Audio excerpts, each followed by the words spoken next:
Hello and back again, now into recording number 11, Culture, Part 1. I have great admiration for the U.S. physicist Richard Feynman. And one of the things he did was find a way to make the sort of arcane way that subatomic particles interact mathematically easily understood through diagrams. And so it made me think, I wonder if we couldn't make culture diagrams as well. And sure we can, and that's what we're going to do.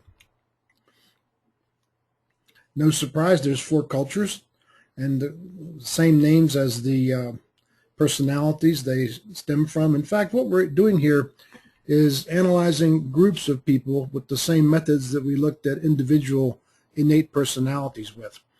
And where would you find cultures that are based in deep values, particularly values around humans, things like Habitat for Humanity? Where would you find cultures that address people's relational needs? I think the simplest case, any marketing firm, any firm doing custom products would have this kind of culture advisedly. Where would you find the blue visioning cultures in research universities? The research arms of companies of all sorts, particularly the people that invented the iPod and Microsoft would have a research arm. I want you to look at the diagrams here, how differently people would communicate. I think it's clear that the yellow cultures, people would much prefer to speak and talk together. The visioning cultures, people prefer to use emails. The University of Colorado, I measured the business school. It was a very, very pure blue culture. What people complained most about was faculty meetings. They hated to interact with one-on-one. And finally, of course, any manufacturing activity is obviously orange. And something you may not have thought about is governments are inevitably orange. This is how this works.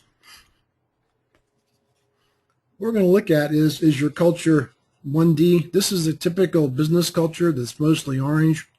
If the orange goes out too far, the dynamic is you pull in the green, quit valuing people. And if you have a culture like that, you're just throwing money away. Is it 4D, which means just like the personality, you've got your lead in the right place, the others above threshold. That's a good culture.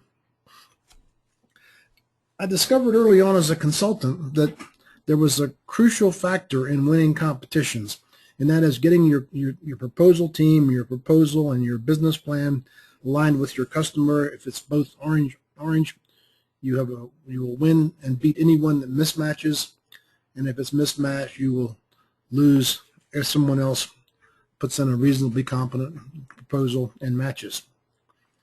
This is a quote from 2 Harvard professors, Cotter and Heskett. I've modified this a little bit to make their jargon match mine. But look at this. Firms that built cultures that fit the strategy. That means firms that marketed and put their whole system in alignment, grew net income. And if you're not familiar with business terminology, net income is another word for profit. 5 to 10 times faster. Not 5 to 10% faster. 5 to 10 times faster than other companies. This is powerful stuff here. So I used to diagram the culture of organizations with an instrument that measured all 4. As I've worked for the last 15 years, only one green culture that I ever encountered, and it's a very unusual organization I did a workshop for, the Colorado State Mental Health Board. Every other one has been orange or blue. And so I decided to make it simpler and easier. We'll use the appreciation score in the TDA, because every team we do a workshop for has a TDA to measure the green level, how they include others to measure the yellow level. And now we use a little short test instrument to find out whether the blue or orange leads. See, I mostly work with business and technical organizations, and blue or orange is always going to lead the company. These are the questions. You go to your workbook and circle whichever one's more true. Try to capture the essence of each culture here, and you can read these later in the workbook, or maybe I should talk about them a little bit. Technical organizations, the technical geniuses rule. For example, University of Colorado, the power was always in the tenured faculty that were writing the big research papers. And in most businesses it's the hierarchical management according to the standard org chart. The blue culture tends to have lots of freedom of action. Nobody worries a lot if you go around somebody to report news. And back to the business school, you could tell the dean something without going through any supervisor. Nobody cared. Over here on the orange side, boy, you don't bypass management. And the reason I'll show you later is the importance of control. Performance is what they care about more than budget. And what I'll show you later too is that, yeah, they care about budget, but in the end of the day, the blue culture is going to make the performance goals, not just the lower levels, but the best you can do. And over here, the budget is in charge. The management processes tend to be poorly documented. People tend to pretty much behave with regard to process how they want. If they're get back to the business school, very few processes about anything. Over here in a typical orange business, everything's documented, processes optimized. And the blue personality types, which tend to dominate and have the power in these cultures, tend to speak pretty frankly and in terms that are impolite. I'll never forget the first time I made a presentation at a science conference. And by the way, those are blue culture forums. The criticism that people threw at other scientists about their work was at first really kind of scary, but that's how it's done.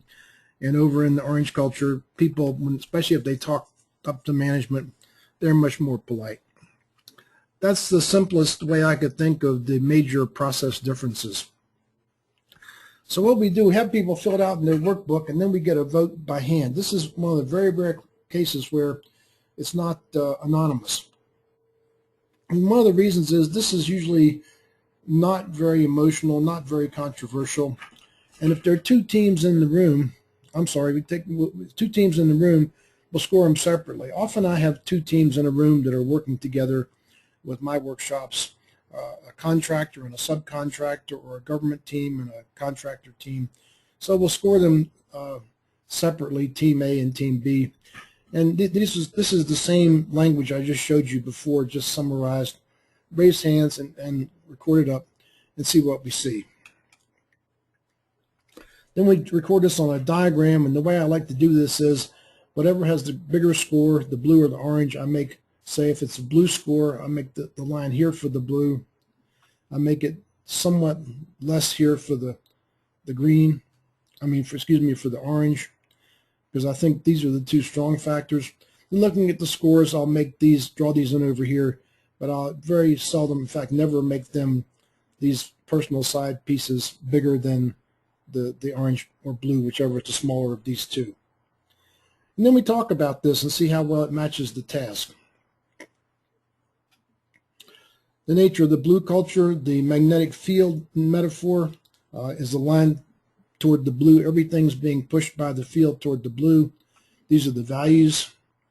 People get included by accomplishment. I made here a Nobel Prize or publications.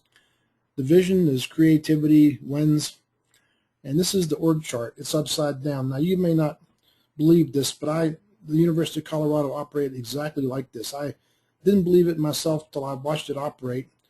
So what happened is the president would have some kind of an idea to do something, and the tenured faculty would decide they didn't like it, and they'd send hateful, nasty emails around all afternoon, and by sundown, the idea was forgotten. So I was strategic advisor to the dean, which is in these black boxes here. So one day I said to the dean, now understand the faculty, understand the president, but what does the dean do? He said, it's like this. The faculty think deeply about things, and the president makes speeches. The dean's job is to make sure the president doesn't think and the faculty don't make speeches. That's kind of a little fun thing. The challenge is working together. This is the yellow is their great weakness. It's the diagonal, so that's what they find difficult. The orange culture, the field aligns all the particles in this direction.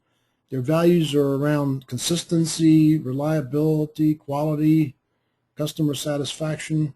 People tend to include each other according to where they are in the org chart, tend to give power according to the org chart. The vision is business success. These entities, these companies often have a warlike stance about competitors. And there's the org chart. Power, inclusion just match up almost perfectly. In contrast to the blue culture, where nobody would have any problem with the faculty member socializing with the president, and the faculty may even have higher salaries than the president. That won't happen here. The challenge is caring for people, seeing people as people, empathizing with people, their real needs. This, to the perspective of the orange, just looks like something kind of, as you probably heard it called, touchy-feely.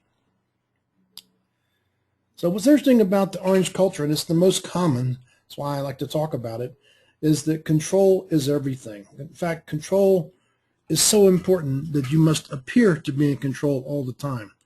So when I was in the middle of the Hubble mirror flaw, the NASA administrator called me on his car phone. He was heading over to talk to other parts of the government about what was going on.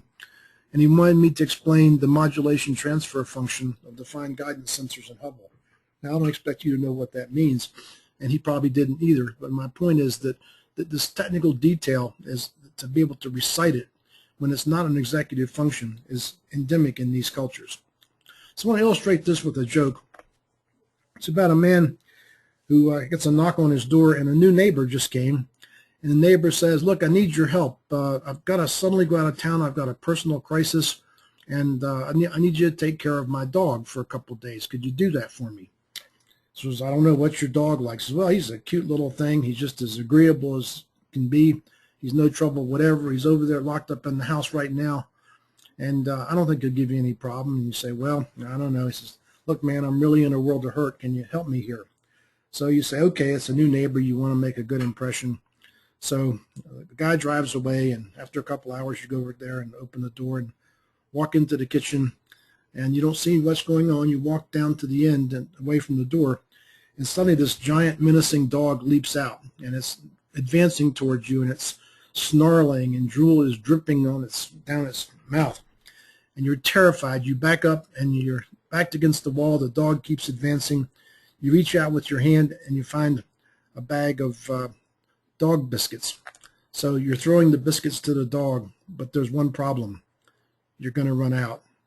When you have the equivalent in the orange culture, the data dog will demand that you give it information the same way that this dog demands to be fed to keep it happy, and you can never run out of biscuits. And consistent biscuits are like consistency, doing reports the way they're supposed to be, on time, providing data, providing plans. That's the nature of the culture. I think it's really interesting that the elements in a typical business org chart match up to the 4 dimensions. Here's the sort of training department, if you will, the marketing department, the research department, and manufacturing. And and this is the most likely head is orange. So a good organization will understand and not impose orange on the parts where it doesn't work well. In contrast, a broken organization will go rampant with the data dog and kill everybody with processes and requirements that just diminish their capacity to do their core function well. This is the most common thing I find. So let's take a break here, and then we'll come back and look at culture and competition. Thank you, and see you soon. Bye-bye.